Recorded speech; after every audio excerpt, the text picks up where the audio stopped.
श्री गणेशाय नमः. श्री स्वामी समर्थ. अष्टविनायक म्हणजे काय?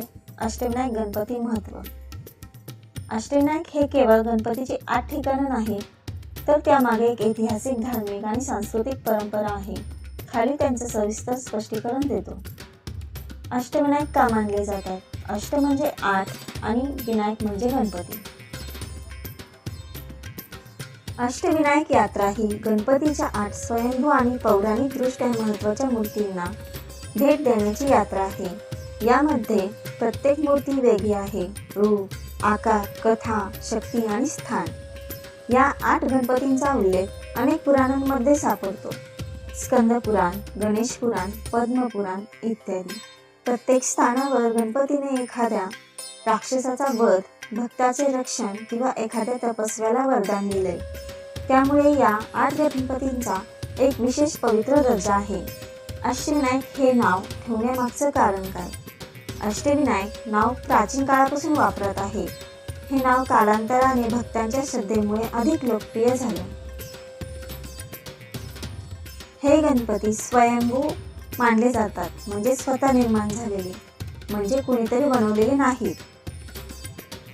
नवनिर्मित किंवा नवीन ठेवलेले नाहीत, तर हे प्राचीन मंदिर स्थळे आहेत. हजारो वर्षांपासून इथे भक्तांची यात्रा चालू आहे.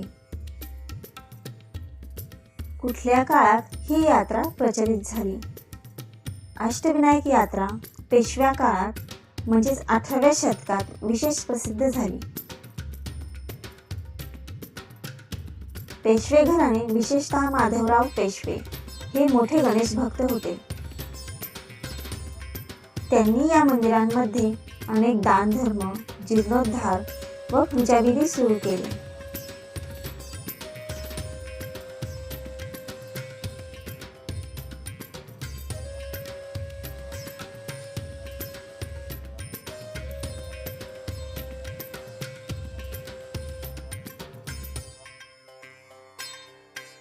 यापुढे आपण जाणून घेणार आहोत प्रत्येक गणपतीचे महत्त्व.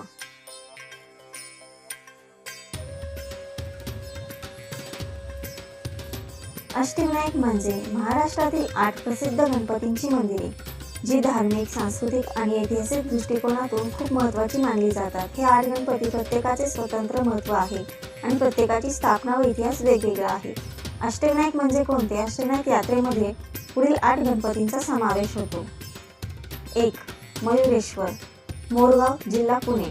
महत्त्व: अष्टविनायकांतील प्रमुख व पहिला गणपती. कथा: सिंधू नामक राक्षसाचा वध करण्यासाठी गणपतीने मोरावर बसून युद्ध केले, म्हणून मयुरेश्वर. विशेष: मंदिर मोराच्या आकाराचे आहे.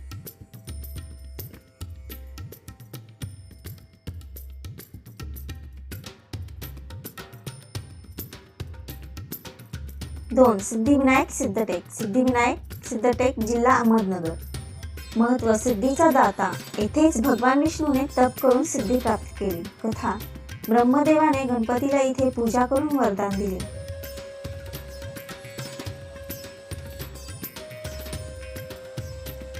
तीन. बल्लाळेश्वर पाली, जिल्हा रायगड. महत्त्व: भक्त बल्लाळच्या प्रेमाने प्रसन्न झालेला गणपती.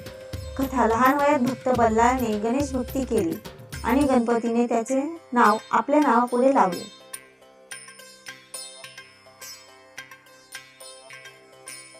4. वरद विनायक, महड, जिल्हा रायगड. महत्त्व: वर अथवा इच्छा देणारा गणपती. विशेष: मूर्तीची पूजा दर्शक थेट करू शकतात. ही मूर्ती स्वयंभू म्हणजे स्वतः प्रकट झालेली आहे.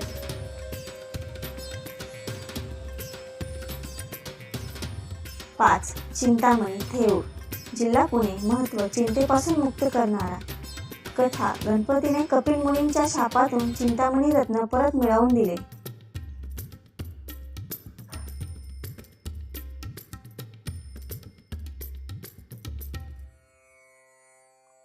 6. गिरिजात्मज, लेण्याद्री, जिल्हा पुणे. महत्त्व: पार्वतीच्या इच्छेने जन्मलेला गणपती.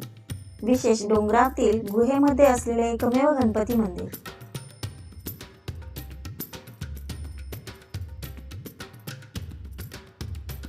7.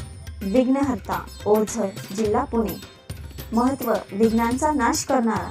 कथा: विघ्नासूर राक्षसाचा वध केल्यावर गणपतीला विघ्नहर्ता म्हणण्यात आले.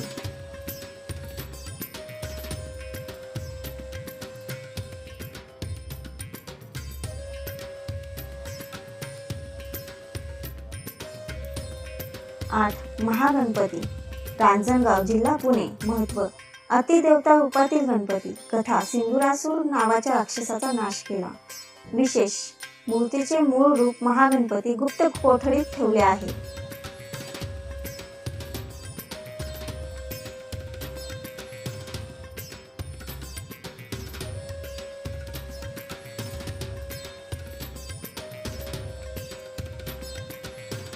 अष्टविनायक यात्रेचे महत्त्व धार्मिक दृष्टिकोनातून.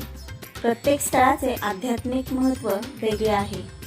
आध्यात्मिक यात्रा: भक्तांनी ठराविक क्रमाने ही यात्रा पूर्ण केल्यास ती संपूर्ण मानली जाते. शुभारंभ: नव्या कार्याची सुरुवात करण्यापूर्वी अष्टविनायक यात्रा करणे शुभ मानले जाते.